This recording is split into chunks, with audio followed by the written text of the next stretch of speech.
Bismillahirrahmanirrahim. Alhamdulillahi rabbil alamin. Wa bihi nasta'inu ala umurid dunya waddin. Allahumma sholli wa sallim wa barik ala habibina wa syafi'ina sayyidina wa maulana Muhammadin wa ala alihi wa ashabihi wa man tabi'ahum bi ihsanin ila yaumiddin. Bismillah. Kita mulai lagi ngaji kita muhasabah. Saya tidak tahu nyambung apa ndak temanya dengan tokoh-tokohnya. Pokoknya ini saatnya kita agak ngerem sedikit. Saatnya kita muhasabah. Saatnya kita menghitung-hitung apa yang sudah kita lakukan dalam setahun. Sudah sesuai aturan atau tidak, masih on the right track atau tidak. Saatnya kita muhasabah. Mungkin sudah 11 bulan lebih kita ngegas, sekarang saatnya ngerem. Maka kita ambil tokoh-tokoh sufi besar untuk membantu kita melakukan muhasabah. Kita temui beliau. Mungkin teman-teman sudah akrab, sering mendengar namanya, tapi menekuni secara serius mungkin nunggu kalau kuliah di filsafat akhlak atau di akhlak tasawuf biasanya ketemunya. Di mata kuliah yang lain saya tidak tahu. Tentang beliau ini mungkin yang belajar ilmu kalam pernah mendengar cerita beliau dengan salah seorang muridnya yang terkenal sekali, namanya Wasil bin Atok. Wasil bin Atok ini salah satu murid beliau, pintar sebenarnya Wasil bin Atok itu. Wasil bin Atok itu, di antara uniknya Wasil bin Atok itu cadel, tidak bisa ngomong R. Kalau Arab ya ro, tidak bisa ngomong ro, agak cadel lidahnya. Tapi karena beliau ini pintar, misalnya ceramah apa pidato apa ngomong apa itu, beliau selalu bisa menghindari huruf ro. Itu tidak sembarangan kan ngomong, kok bisa menghindar terus dari huruf ro. Itu di antara pinternya Wasil bin Atok. Suatu ketika ada orang bertanya pada Syekh Hasan Al-Basri ini, Syekh, hari ini saya melihat ada kelompok di kalangan kita yang suka mengkafir-kafirkan. Dulu ya, bukan sekarang, zamannya Imam Hasan Basri. Ada yang bilang bahwa begitu orang melakukan kesalahan, melakukan dosa, maka dia kafir. Tapi ada juga yang mungkin kalau bahasa ini terlalu santai. Orang melakukan salah apapun tetap pokoknya dia masih mukmin. Itu kalau zaman itu kan dikenal perdebatan antara kelompok Khawarij dan cabang-cabangnya juga kelompok Murji'ah. Yang satu bilang oke saja, masih mukmin meskipun melakukan dosa. Yang satu bilang enggak, sudah kafir. Terus yang benar yang mana? Kalau ada orang melakukan dosa itu dia masih mukmin apa sudah kafir? Sebelum Imam Hasan Al-Basri jawab, Wasil bin Atok angkat tangan. Jadi tanpa diminta untuk jawab, Wasil bin Atok jawab, menurut saya orang ini tidak kafir, ya tidak mukmin. Itu nanti jadi cikal bakal lahirnya pandangan yang dikenal dalam teologi Mu'tazilah, namanya manzilah bainal manzilatain. Satu tempat di antara dua tempat. Kapan-kapan ya tema ini kita mau Syekh Hasan Basrinya ini. Jadi ada muridnya nyerobot jawaban, tapi beliau tidak marah. Beliau cuma bilang, karena setelah itu Wasil bin Atok setelah jawab itu berdiri terus nyari sudut masjid yang lain untuk mojok bikin kajian lain yang baru. Imam Hasan Basri cuma komentar, i'tazala anna wasil. Wah, Wasil sekarang sudah misah nih dari kita. Jadi tidak marah-marah, tidak kamu murid kayak gimana, kamu enggak. Beliau enggak marah-marah, cuma komentar i'tazala anna Wasil. Ada yang bilang dari sinilah nanti muncul istilah Wasil dan kawan-kawan disebut kelompok Mu'tazilah. Oke. Imam Hasan al-Basri ini termasuk tabi'in. Gurunya adalah para sahabat besar. Jadi Umar, Utsman, bahkan Ali, Abdullah bin Umar, pokoknya sahabat-sahabat besar hampir semua jadi gurunya. Lahirnya di lingkungan rumahnya Rasulullah, karena ayah dan ibunya itu maula. Maula itu sebut saja pembantu. Ayah dan ibunya dulunya budak dari Irak yang menikah. Kemudian ayahnya pembantu di rumahnya Zaid bin Sabit. Nanti Imam Hasan al-Basri ini bahkan sempat disusui oleh salah seorang istri Rasulullah yang dikenal cerdas, Ummu Salamah. Jadi ini punya posisi dan kedudukan yang luar biasa dari sisi masa kecilnya. Guru-gurunya tidak perlu diragukan lagi. Dan beliau termasuk tokoh yang nanti dikenal sangat menguasai agama, tokoh yang dikenal ungkapan-ungkapannya banyak berpengaruh hingga hari ini. Kalau bahasa kita hari ini, quote-quotesnya itu luar biasa. Itu Imam Hasan al-Basri. Umur 15 tahun beliau pindah dari Madinah ke Basrah. Makanya nanti gelarnya jadi Hasan al-Basri, karena tinggal di Basrah. Oke, sekarang kita lihat apa yang bisa kita ambil untuk muhasabah dari gagasan-gagasan sufistik Imam Hasan al-Basri. Kalau ada yang tanya, Pak, ini kan ngaji filsafat, kok temanya tasawuf? Nggak tahu saya juga jawabnya gimana. Pokoknya ngaji wailah. Kalau di jurusan akidah filsafat Islam ini ya biasanya ada di mata kuliah akhlak tasawuf. Di UIN mata kuliah akhlak tasawuf itu hampir ada di semua prodi. Oke, jadi yang kuliah di UIN mungkin pernah juga ketemu dengan beliau, Imam Hasan al-Basri. Oke, beliau ini selain ngaji ke tokoh-tokoh besar, hidupnya awalnya seorang pedagang mutiara. Makanya beliau dikenal Hasan, di antara julukannya Hasan si pedagang mutiara. Ada beberapa versi tentang konversi pertobatan seorang Hasan Basri dari ulama yang luar biasa kemudian menjadi sufi. Kalau teman-teman membaca kitabnya Fariduddin Attor yang terkenal sekali, itu diterjemahkan judulnya Warisan Para Aulia, atau judul aslinya Tadhkiratul Aulia.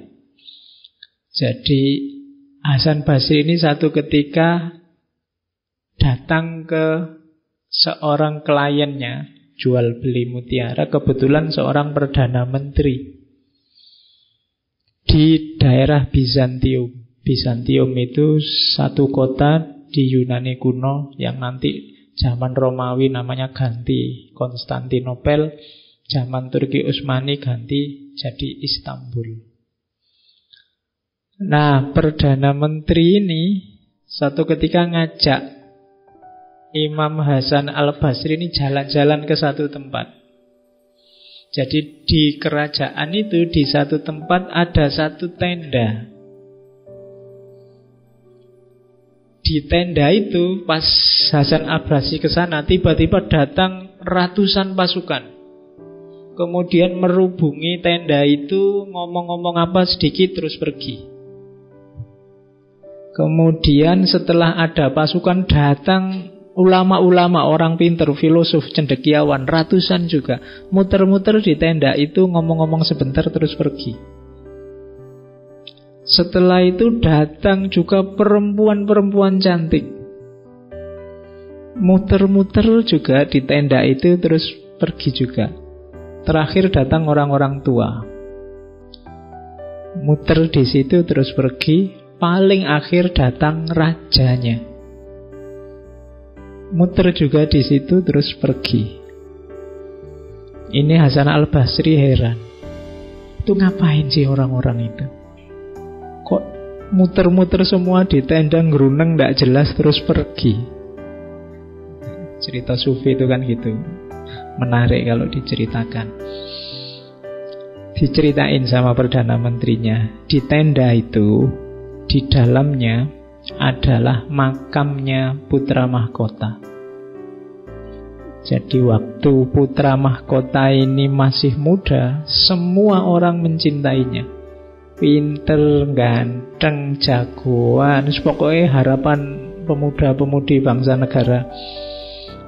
Dia semua mengharapkan dia nanti mengganti raja.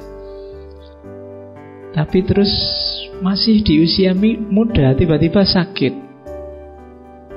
Semua dokter kerajaan tidak bisa ngatasi dan akhirnya meninggal. Dan dimakamkan di situ yang ada tendanya. Nah, orang tadi yang datang muter-muter menggerundeng itu sebenarnya sedang semacam muhasabah atau apa ya? Jadi misalnya yang pasukan tadi muter-muter di situ, yang diucapkan apa? Wahai pangeran, kalau yang melawanmu, kalau yang membuatmu sakit, membuatmu mati adalah pasukan yang bisa kami lawan, kami siap mengorbankan nyawa untuk membelamu. Tapi yang membuatmu sakit dan meninggal adalah sesuatu yang tidak mungkin kami lawan. Muter-muter terus pergi. Selanjutnya datang lagi orang-orang pinter, para ulama. Wahai putra mahkota, kalau yang bisa menyelamatkanmu adalah ilmu, pengetahuan, filsafat, kami siap melawannya. Terserahlah, butuh santri ngaji filsafat berapa tak kerahkan. Tapi yang datang mengambil nyawamu adalah sesuatu yang tidak terlawan bahkan oleh kepandaian kami. Terus datang yang muda-muda, cantik-cantik juga begitu. Kalau bisa kami tukar nyawamu, keberadaanmu dengan kecantikan kami, dengan keindahan kami, kami semua siap. Terakhir, yang orang-orang tua tadi juga begitu. Kalau boleh ditukar, kita yang sudah tua saja yang berangkat duluan. Terserah mau ditukar berapa dari kami semua, umur-umur kami. Tapi yang membuatmu meninggal adalah sesuatu yang tidak terlawan. Dan yang terakhir, rajanya datang. Wahai anakku, apapun yang ada di negara ini dalam kuasaku, kalau memang mungkin bisa aku tukar dengan kehidupanmu kembali, aku tukar. Tapi ternyata tidak bisa, tidak laku. Bahkan kerajaan dan seisinya dan raja-rajanya sekaligus. Jadi tiap hari ada adegan ini. Dan ini menyentuh seorang Hasan Basri. Akhirnya beliau pulang, sampai di rumah terjadi konversi, mengalami kesadaran yang luar biasa bahwa dunia ini sebenarnya tidak ada harganya. Bahkan satu negara dibandingkan satu nyawa saja tidak bisa dilawan. Oke, nanti dari situ nanti Hasan al-Basri punya konsep tentang dunia yang khas, yang agak negatif, yang agak menjauh dari dunia. Sampai nanti beliau dikenal sebagai tokoh sufi besar awal. Yang tokoh-tokoh awal itu kadang disebut zuhad, ahli zuhud, atau nusak, ahli ibadah. Oke, karomah-karomahnya juga banyak. Silahkan dibaca di buku-buku. Kalau karomah-karomah itu kan ya. Yang di Fariduddin Attar itu ada beberapa. Yang masih saya ingat itu satu ketika ada muridnya, namanya Abu Ammar. Abu Ammar ini murid pinter yang juga punya jamaah sendiri. Satu ketika Abu Ammar ini waktu ngaji, ngajar santri-santrinya kayak gini, ada seorang santrinya yang cantiknya luar biasa. Sampai dia terpesona, sampai apalannya hilang semua. Ya, makanya ngawatiri ya kalau jamaahnya. Jadi terus ngadep sama Imam Hasan al-Basri, guru. Tidak tahu apa yang menimpaku sekarang. Pikiranku kacau, tidak karu-karuan. Hafalan Quranku hilang. Tidak bisa lagi aku ngajar. Mbok aku tolong didoakan biar kembali lagi semuanya seperti semula. Katanya Syekh Hasan al-Basri, oke, karena sekarang musim haji, kamu berangkatlah ke Mekah. Di sana ada masjid, namanya Masjid Khaif. Nanti di sudut masjid ada orang tua yang selalu di situ karena berzikir. Tunggulah kalau dia sedang berzikir. Kalau sudah selesai, temuilah, minta didoakan oleh beliau. Akhirnya muridnya ini benar datang ke Mekah mencari Masjid Khaif. Dan benar, di masjid itu memang ada orang tua yang selalu duduk di depan di sudut masjid berzikir. Tidak berani mengganggu, ditunggu. Waktu menunggu si orang tua ini berzikir, tiba-tiba datang seseorang yang pakai baju putih-putih, agak bercahaya, dirubung orang banyak. Semuanya minta salaman, termasuk syekh yang sedang zikir itu. Setelah itu, setelah salaman, ngobrol sebentar, terus yang orang yang baju putih-putih tadi pergi. Barulah muridnya Abu Ammar tadi menemui orang tua, menceritakan keadaannya. Saya ini hafalanku hilang gara-gara muridku yang terlalu cakep. Akhirnya sama si syekh yang tua ini didoakan. Terus, kamu ini siapa kok tahu-taunya aku bisa mendoakan semacam ini? Saya dari Basra, muridnya Hasan al-Basri. Terus kata kiai ini, loh, gurumu Hasan Basri loh, kok kamu malah datang padaku? Kurang ajar gurumu itu, masa rahasiaku diungkap begitu saja? Sekarang rahasianya juga aku ungkap. Yang tadi datang putih-putih itu, yang disalami orang banyak termasuk aku, itu tadi gurumu Hasan al-Basri. Beliau biasanya memang kalau habis asar datang ke sini ngobrol sama aku. Terus kalau maghrib balik lagi ke Basrah. Basrah Mekah sekitar 1.500-an kilo lah. Ya. Kamu yang punya guru kayak Hasan Basri itu sebenarnya tidak butuh aku. Oke, itu karomah-karomah ya kita. Antara lain itu, yang lain banyak. Tapi malam ini kita ngaji, kita belajar apa yang diajarkan oleh Imam Hasan al-Basri.